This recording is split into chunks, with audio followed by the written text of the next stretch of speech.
हमरा भैले की भैले भाई सतप्रकाश बाबा हम टना टन बोले रहे हमरा भाई चुप है।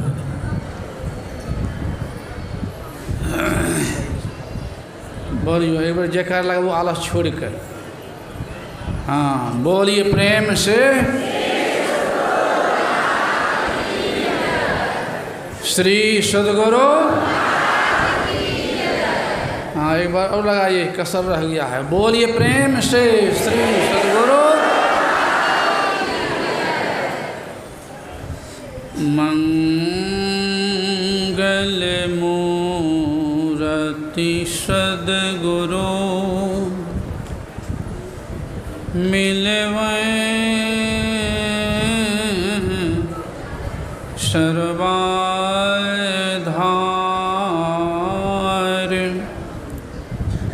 मंगलमय मंगल करुणा बिनवो बारंबार।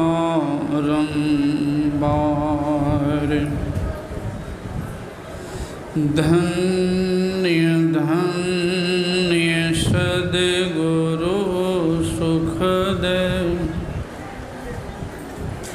महिमा कही न जाय।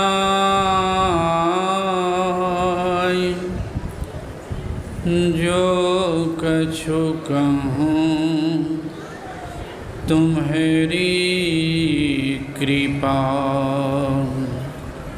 मोते कछु न बसाय। जो कछु कहूँ तुम्हारी कृपा मोते कछु न बसाय। बोलिए प्रेम से श्री सद्गुरु।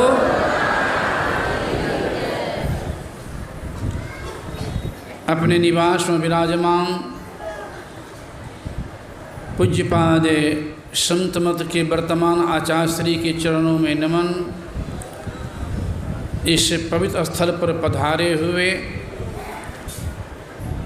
पंडाल में एवं मंच पर सभी गुरुजनों को मेरा नमन।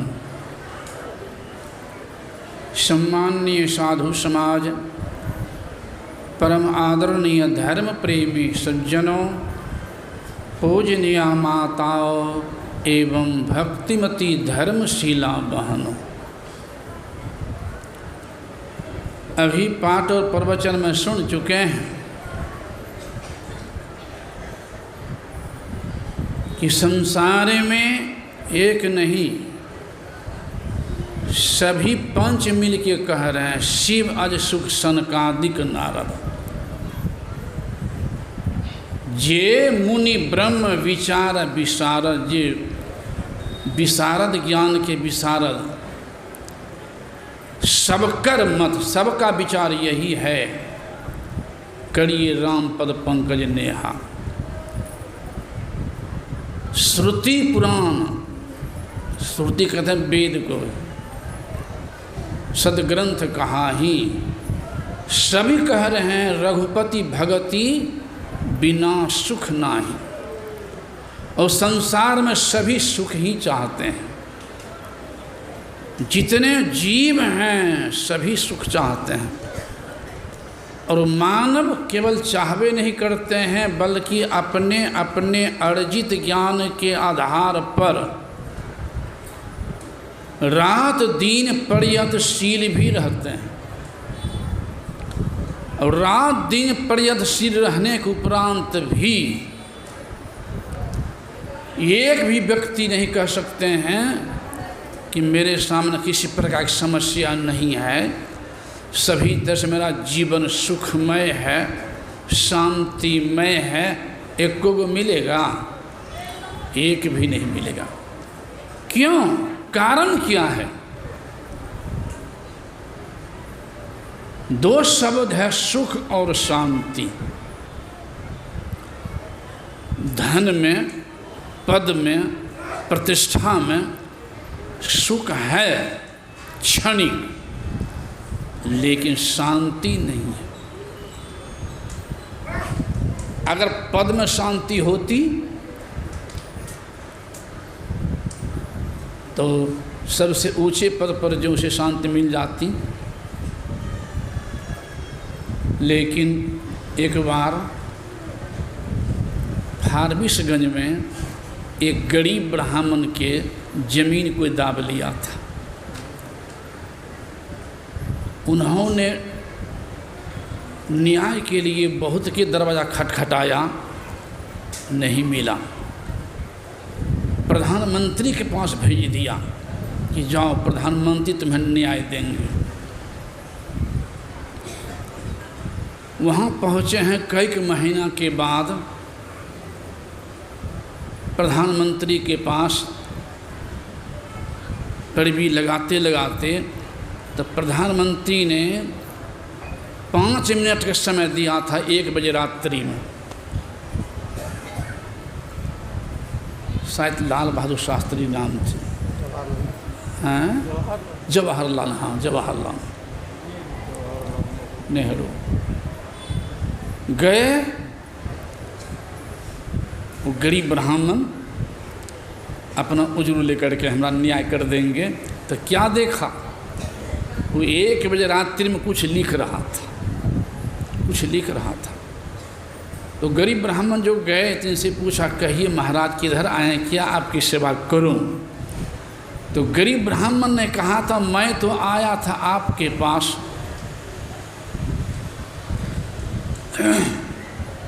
लेकिन यहाँ आने से मुझे उल्टे हुआ है। कि क्या बात है? मैं सोच रहा था कि मैं दुखी हूँ, आपके पास मैंने अर्जू लेकर के मैं दुख से दूर हो जाऊंगा, लेकिन मैंने देखा कि हमसे बेसी दुखी तो आप ही हैं, तो आपसे मैं क्या न्याय लूँगा। 1 बजे रात्रि मैं नहीं जगता हूँ, आराम सोता हूँ। आपको 1 बजे रात्रि में भी सोने का समय नहीं है, तो आपसे सुखी तो मैं ही हूँ। तो हंसने लग गए, उनका काम वो कर दिया। कहने का भाव क्या हुआ कि ऊंचा से ऊंचा पद पर जाने पर भी क्षणिक सुख है, लेकिन शांति नहीं है। रावण को अपार धन था, शांति नहीं थी। किसी को पुत्र नहीं है, धन है दुखी है, धन है पुत्र नहीं दुखी है। तो रावण को 1 लाख पुत्रे था और 1.25 लाख नातिए। शांति मिली, गीदड़ कैसे मारे गए रणभूमि में, अंत में कोई पानी देने वाला नहीं हुआ, शांति कहाँ मिली?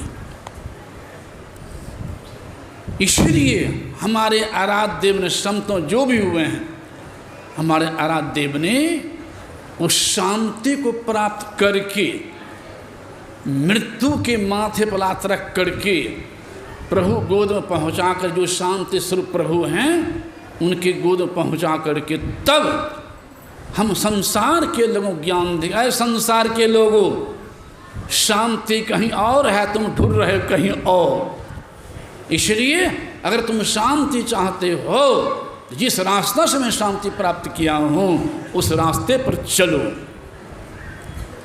तभी शांति मिल सकती है, अन्यथा नहीं। राम के पिता कहलाने वाले दशरथ जी महाराज, और की बात तो छोड़िए, अभी राम की बात सुन रहे थे ना, ये समझने की बात, राम कौन? पिताश्री कहलाने वाला, लेकिन शांति मिली। दशरथ जी महाराज के आज्ञा पालन करने के लिए जंगल गए थे, लेकिन उन्हीं के वियोग में नहीं समझ सका राम को दशरथ जी महाराज। एक बार नहीं, राम राम कही राम कही, राम राम कही राम, तनु परिहर रघुवीर विरह, राव गए सुरधाम। बैकुंठ चले गए दशरथ जी महाराज, राम नहीं मिल सके। लेकिन सबरी मैया संत मतन से चरणों में जाकर के युक्ति जान के उनके अनुसार जो साधना की, शिवरी मैया के लिए है तज योग पावक देह हरिपद, लीन भई जहाँ नहीं फिरे। शिवरी मैया राम में लीन हो गई, जो पुनः संसार में आना नहीं पड़ता है। और दशरथ जी महाराज बैकुंठ गए, जहाँ से फिर 84 में आना पड़ता है। स्वयं भगवान राम भी वाल्मीकि कुटी पर भी गए हैं, यही समझने की बात है। पूछ दिए हैं कि मैं 14 वर्ष के लिए आया हूँ पिता आज्ञा पालन करने, कहाँ रहूँ? आप सब जगह देखा हुआ है, बता दीजिए क्या कहा वहाँ पर वाल्मीकि जी ने? हे प्रभु, हमको पूछ रहे हैं कि मैं कहाँ रहूँ, कोई बढ़िया जगह बताइए। पहले मैं आपसे पूछ रहा हूँ, आप बता दीजिए मुझे, तो मैं भी आपको बता दूँगा रहने की जगह। पूछिए लो। तो संत थे ना, उन्होंने कहा वह पहले आप चल कर के वह जगह बता दीजिए हमको कि आप किस जगह नहीं हैं, आप किस जगह नहीं हैं, वह जगह मुझे बता दीजिए, तब मैं आपको रहने की जगह बता दूंगा। पूछे हो मोहि की रहूं कहाँ, मैं पूछत सकुचाऊं, अजह न हो तहु देहु कहे तुम्हें बताऊं ठाम। हमसे कह रहे हो कहाँ रहूं, आप कहाँ नहीं? भगवान मुस्कुरा दिए। ओहो, केवल दाशरथी राम नहीं, ये व्यापक राम को जान रहा है, व्यापक राम। इसलिए हमारे आराध्य देव ने उस व्यापक राम का ज्ञान बताने की कृपा किए हैं कि बाहर कहीं जाओगे ना तो राम की मूर्ति दर्शन कर सकते हो। मूर्ति भगवान नहीं है, मूर्ति एक मकान है। मूर्ति किन्हीं को, राम को हो, कृष्ण को हो, शिव का हो, दुर्गा काली का हो, या माता पिता का हो, या संत को हो। मूर्ति में प्रभु हैं, लेकिन मूर्ति प्रभु नहीं है। मूर्ति में प्रभु हैं, लेकिन मूर्ति प्रभु नहीं है। मूर्ति एक सहारा है, शुरुआत है, आधार है, सार नहीं है। मकान आपका है, मकान आप नहीं है। शरीर हम आपका है, शरीर हम आप नहीं हैं। शरीर पर कपड़ा हम आप पहने हैं, कपड़ा हम आप नहीं हैं। इसलिए कहीं जाएं इस आँख से मूर्ति को देखेंगे ना, हो आँख देखती है ना। हाँ, कई बार कहा चलो आँख नहीं देखती है, आँख से देखते हैं। कान नहीं सुनता है, कान से सुनते हैं। अगर आँखें देखती तो सोए हुए गहरी नींद में आँख खुली है, ऐसे कि आँख पर देख पाते हैं।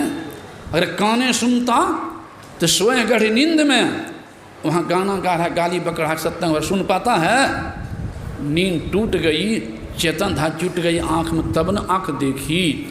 तो आँख से देखे, आँख नहीं देखी, आँख से। कान से सुने, सुनने वाले आप, देखने वाले हम आप, सूंघने वाले आप, चलने वाले हम आप। तो जो इंद्रियां वो हो किया, जो माया को नहीं देख सकती बगैर मेरे शरण मेरे सहारा लिए, तब मायातीत प्रभु को जान लेगी। अब तब हम इस इंद्रियों से भक्ति करना चाहें, देखना चाहें, तो हमारी बुद्धिमत्ता है, ये हमारी नादानी है।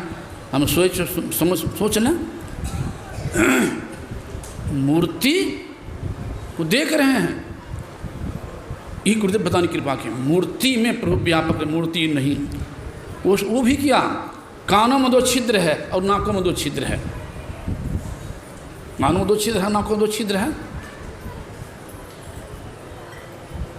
दोनों है ना। नाकों में कानों में 2 छिद्र हो, नाकों में कानों में।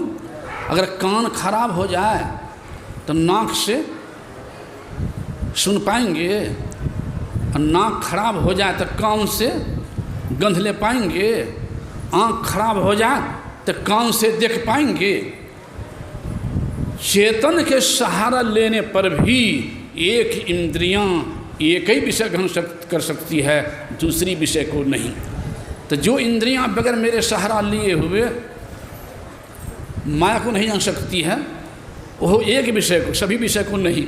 तो जो इंद्रियातीत है, आत्मगम है, इंद्रिय अवगम है, उनको जानना चाहिए। इसी से तो हमारी बुद्धिमत्ता की नादानी, इसलिए गुरुदेव कहते हैं कि बाहर नहीं, इस पर्दा को हटाओ। डॉक्टर के पास जाते हैं, मोतियाबिंद की बीमारी हो जाती है ना, तो डॉक्टर साहब ऑपरेशन कर देते हैं।